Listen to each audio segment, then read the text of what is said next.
brief overview of some of their scholarships. So my focus will be on the Chevening scholarship, and I don't know if you can see my slides at this time, but can just say yes if you can see it so that I can go on.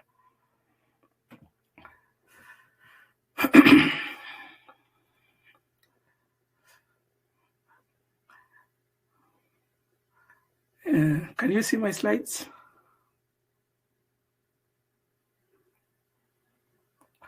Great, I can see one of you can see them. Yes. Okay, thank you. So I'll be talking about the Chevening scholarship, which I've been a recipient of, and I'll try to cover as much detail as possible. I'll put in a few disclaimers because most of this information you'll still find it online, but I'll also tie it in with my own experience and the experience of my friends and colleagues who have applied for this scholarship and have successfully gotten it. So to start off, my name is Paul Loyalo. I've trained initially as a pharmacist before now moving to the health economics and modeling field. And I still practice both, so I am still actively involved in primary healthcare and also grassroots healthcare. And to kick off my presentation, I've also been a recipient of another scholarship, was a partial scholarship during my undergraduate years. And this was sponsored by Savia International, which is a pharmaceutical company. And they are giving partial scholarships on merit basis for third year and fourth year students at the University of Nairobi. And I've also had a chance to apply Chevening scholarship. And as Elvis had previously mentioned, is not everyone who applies the first time who gets it. So I have experience with rejection for this scholarship at one point, and then I got it twice. Yeah. So I think I'll have some basic background on what it actually entails, and I'll try do my best to guide through the presentation this morning. So to start off, I'll give a brief overview of the Chevening Scholarship Program. So Chevening Scholarship Program is one of the most prestigious scholarship programs in the world, and is targeted at international students who are willing to pursue a one-year master's program in the United Kingdom. And it was established in 1983. And the reason I actually put this year in is because that tells you the amount of information that's available online that you have access to. There is nothing new I'll be sharing here that you can't find anywhere. I'll just be picking out the key areas that you need to focus on, or the key mistakes that you need to avoid. So since that year, it has supported over 55,000 scholars.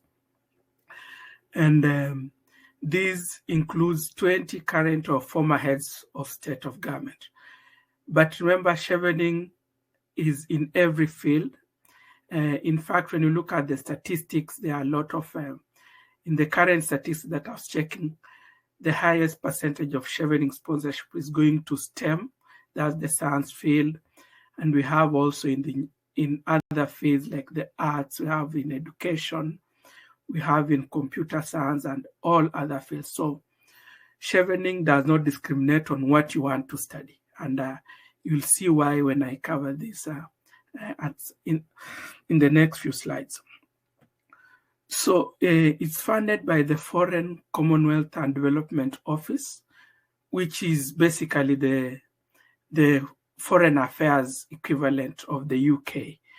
And it's also funded by partner organizations. So you'll find that Chevening talks to a couple of sponsors, and these sponsors come into agreement with Chevening, and then they agree to sponsor some of these students. As an example, in Kenya, we have Prudential Insurance as one of the partner organizations to Chevening.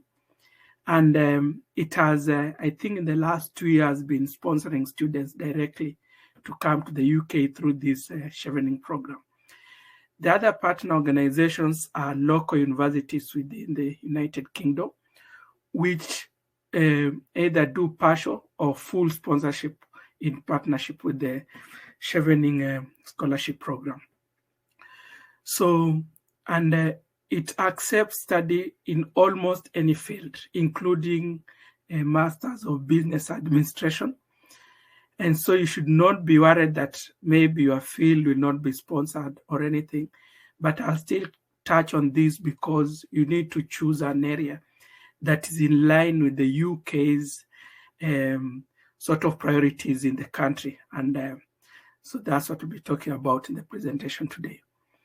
Another thing, after completing your period of study in the UK, Chevening requires that scholars return to their home country to improve capacity in those home countries. And so this is one of the requirements that Chevening has. Some other scholarships, as Elvis had mentioned, do not have this requirement. So for those of you who are willing to go back home and improve capacity within the country, Chevening has that requirement that you go back at least for 2 years before you reapply to come back to the UK. However, you need to know that this does not limit you coming back to the UK at any one time before those 2 years have elapsed. You might have a job in Kenya that sends you back to the UK to carry out maybe a short-term or temporary work assignment. You are still eligible to come back to the UK.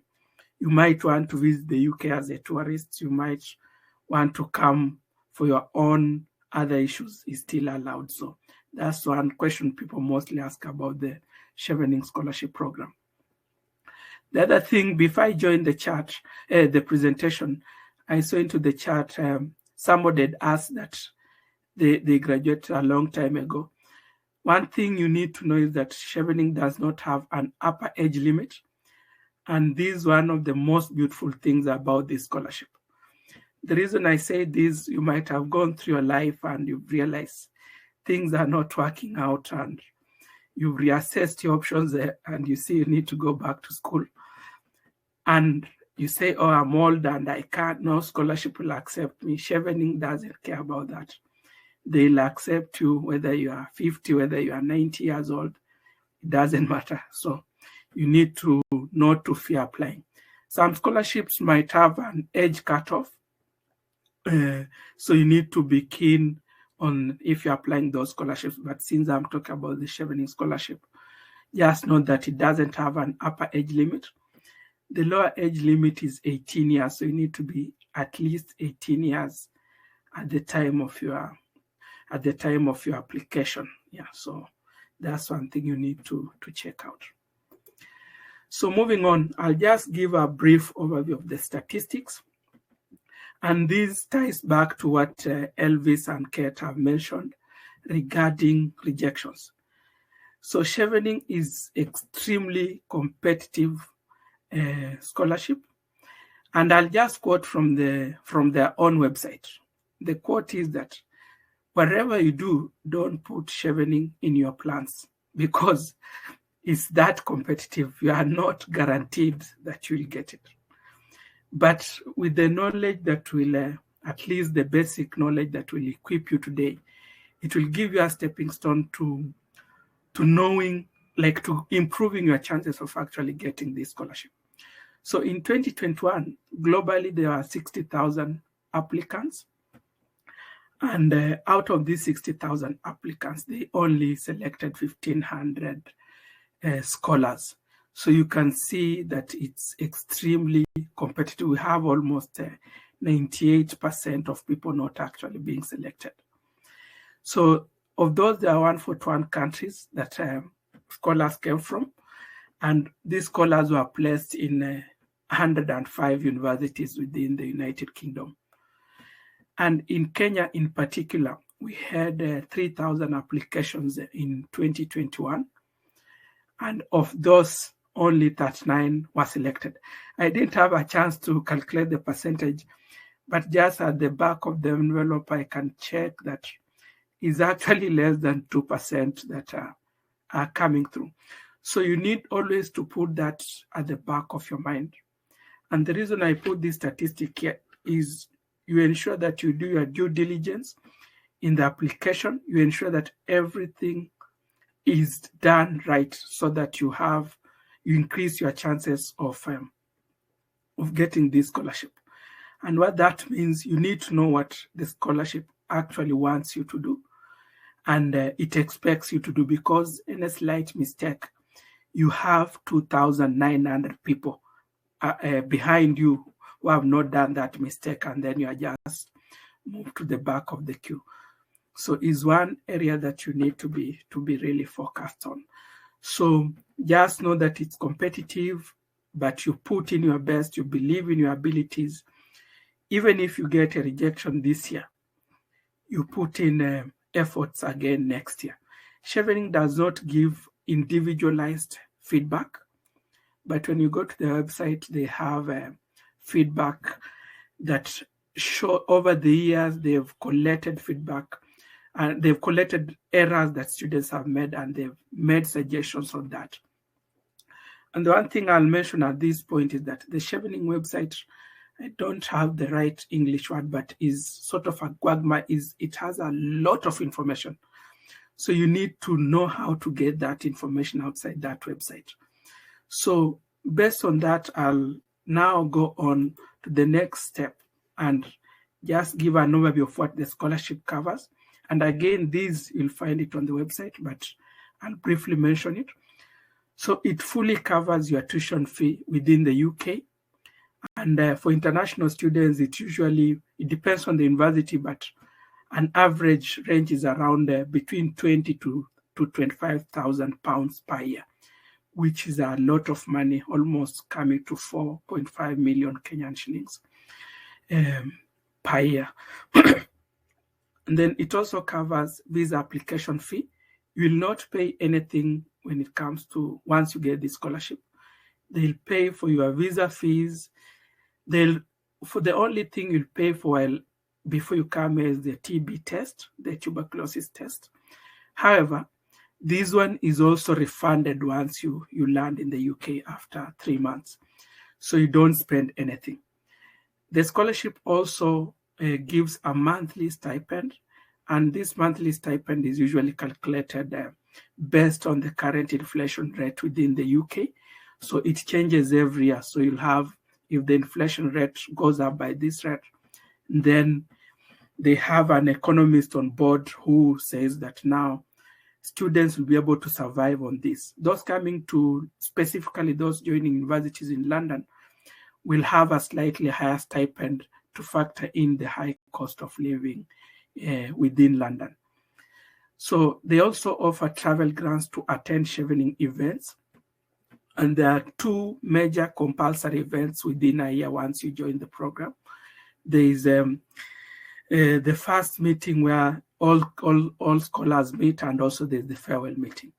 So all these are funded. They give you a grant to travel to wherever the meeting will be held in. They also have, sorry for the spelling mistakes there, travel costs to and from the UK. And so this covers your air ticket from Kenya or from wherever you are coming in the world to the UK, and also a return ticket once your studies are complete back to your home country. The other thing they cover is they give you an arrival allowance just to settle you in the country. But at the same time, they give you an allowance, what we call a departure allowance, so that you don't land back in your home country broke and you can't leave the airport. So that's some of the things they cover. So now generally to the application steps. I've just summarized this into 4 areas, and the first area is the actual application. And as Elvis had mentioned, this one starts way before the portal is open. You need to prepare, you need to know your game plan, you need to have a theme, you need to know why you're applying the scholarship, you need to know if you're eligible. And again, all these materials are clearly outlined on the Chevening website. So eligibility criteria, the key areas you just need to know, you need to have at least worked for 2,800 hours, which is equivalent to 2 years of work experience. I'll still mention this because many people ask, I've just left the university, I don't have any work experience. We'll still talk about that. Again, references, you need to start planning ahead of time. Who will be your referees? Ideally, you need to have an academic referee and a professional referee. So you need to be in good books with both at your workplace and the school you've studied in. Also, work experience, I've mentioned it, and also there's the online application system. Chevening uses the Smart Simple online application system. Familiarize yourself with the system. Yes, familiarize on, if I click here, if I say save draft, if I save submit, what does the system do?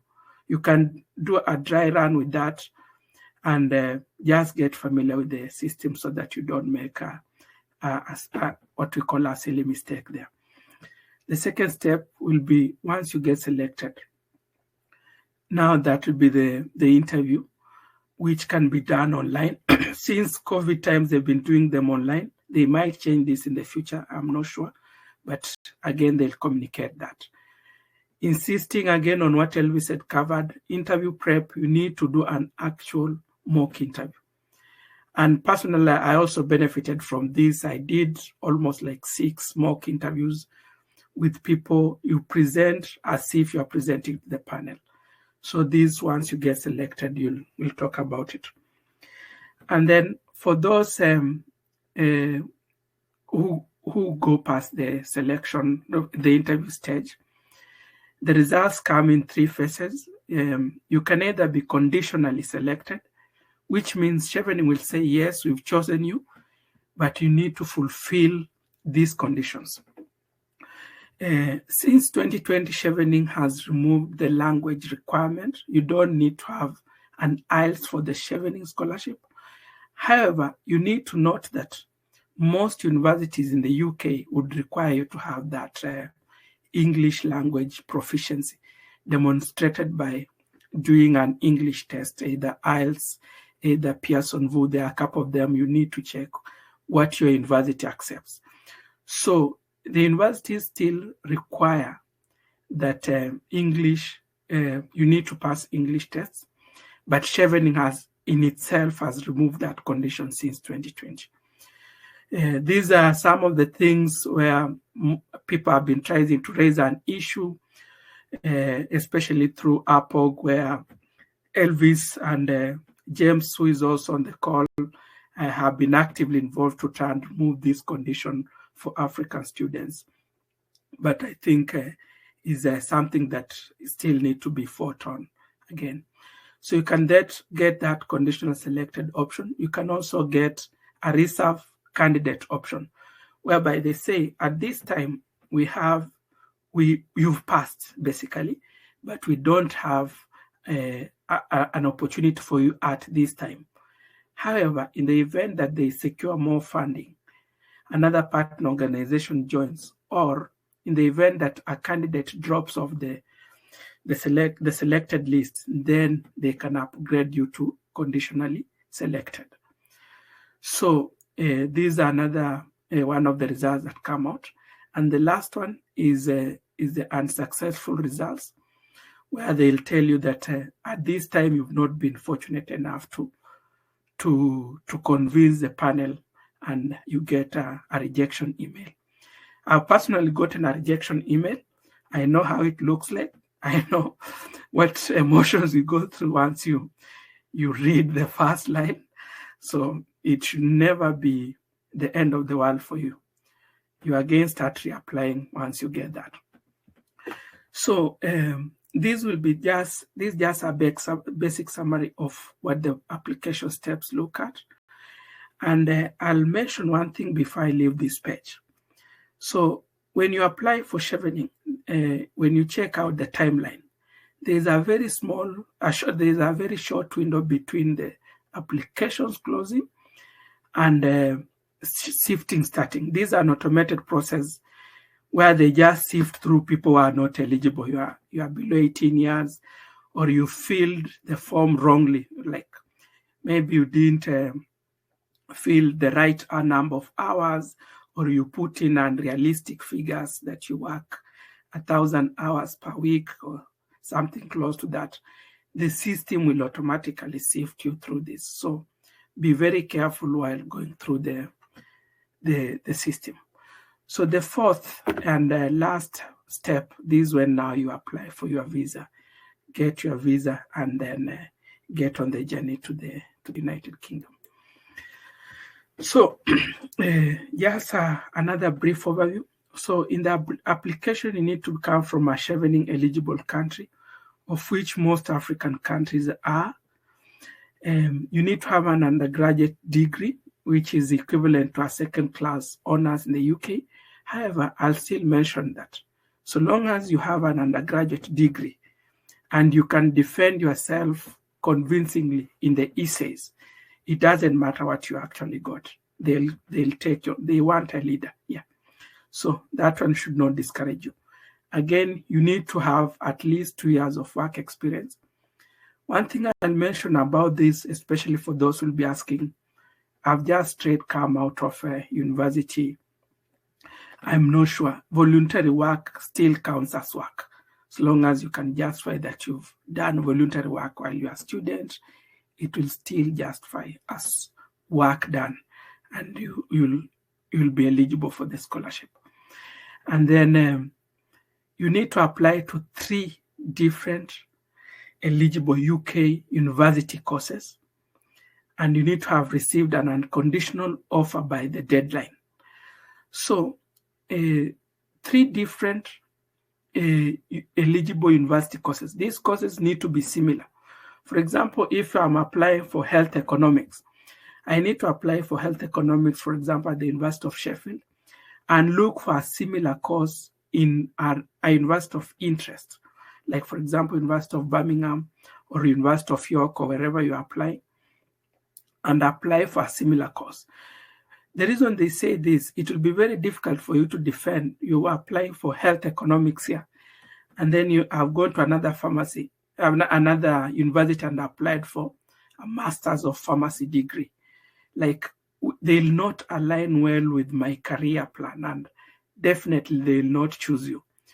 So if you apply within the same university, you might have 3 different options, but these courses should be related if they're within the same university. But my advice will be apply to 3 different universities. The courses should be similar. They don't have to have similar names, but they should have similar content and preferably similar sounding names to make it easy on your behalf. And then you need to have an unconditional offer by the deadline.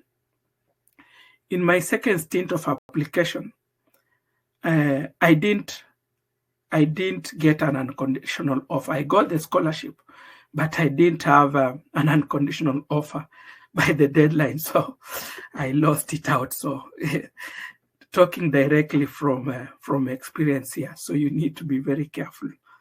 So that means you start your applications early enough and push the universities to give you that as soon as they can. And then you need to submit 4 essays for the Chevening scholarship. And this will be, I think, at the core of my presentation today. And at this time, I would expect that anybody applying for Chevening, you know which essays and you need to submit and which questions you need to answer. And so that moves us to the general tips before I head out to the essays. So some of these things sound obvious, but I'll put them here because I know many students make mistakes. So check your grammar and spelling. The British are very petty when it comes to bad spellings of their language. So you need to know that. So check your grammar, read it through, proofread your essay before you submit it. Use relevant examples from your own experience. And we'll cover this again in a few minutes, so I'll not talk about it. Focus your experience outside school if you have work practice. They want to see you as a leader in the field, not in academics. Yeah, So you need to be very keen on that. Chevening, I usually advise people, needs people who can be proud of themselves. People, if I might use slang here, people who can floss. You come up like you believe in yourself. Yeah. The way people do it on Instagram, do it now for Chevening. Be the I in the sentences. Use, I did this, I achieved this. This is the only time. Drop the big names you want to drop, okay? And we'll talk about that in a few minutes. So also write in full sentences. Chevening, actually, this advice I directly pulled from their website. They insist that you should not use bullet points or lists. They want you to tell stories. They want to see your achievement in stories. You need to connect the sentences together and create a convincing essay that will guarantee that you gain this scholarship. Also, tailor your answers to the question. Don't just copy and paste from your CV. So you need to, and I'll mention that there are a lot of resources about this. There are a lot of YouTube videos, blogs, and everything online that you can see what former Chevening scholars have achieved. So then you need to link your course of study to your previous experience. And in my experience, this is one of the things that many students fail to do, or many applicants fail to achieve. You need to say, if I'm going to study health economics, how does it relate to what I've been doing in the years leading to me deciding to do this? Yeah. How does it link back? You always need to show that I've worked in Kenya, I've seen, for example, like the unequitable access to healthcare. And this has made me, has given me an interest to study health economics so that I can plug this gap when I go back home. So always link back to your experience and also to your education. And then when offering examples, you need to use the STAR approach. And I'll reiterate this for those of you who are applying for the Chevening scholarship. It's not optional for you to use the STAR approach in Chevening. For you to get the scholarship, it's a must that you use the STAR approach. And this directly comes from their website. So you don't use it, you don't get it, to put it clearly. So the STAR approach is basically, you describe the situation, that's the S. You define the task, that's the T, and also detail the actions you took, and that's the A. And also highlight the results. What did you achieve after you implemented what you did as a leader, as a networker? Some people add the S, which now stands for what the lessons or what you learned about all this. You can the L rather, not the S, the L, the lessons you've learned about your whole experience as a leader and everything. So always remember the STAR approach while doing the Chevening scholarship. So to summarize what I've just talked about, Chevening applicants are required to exhibit strong leadership, influencing, networking skills, and then you align all this as to why you want to study in the UK and why it supports your future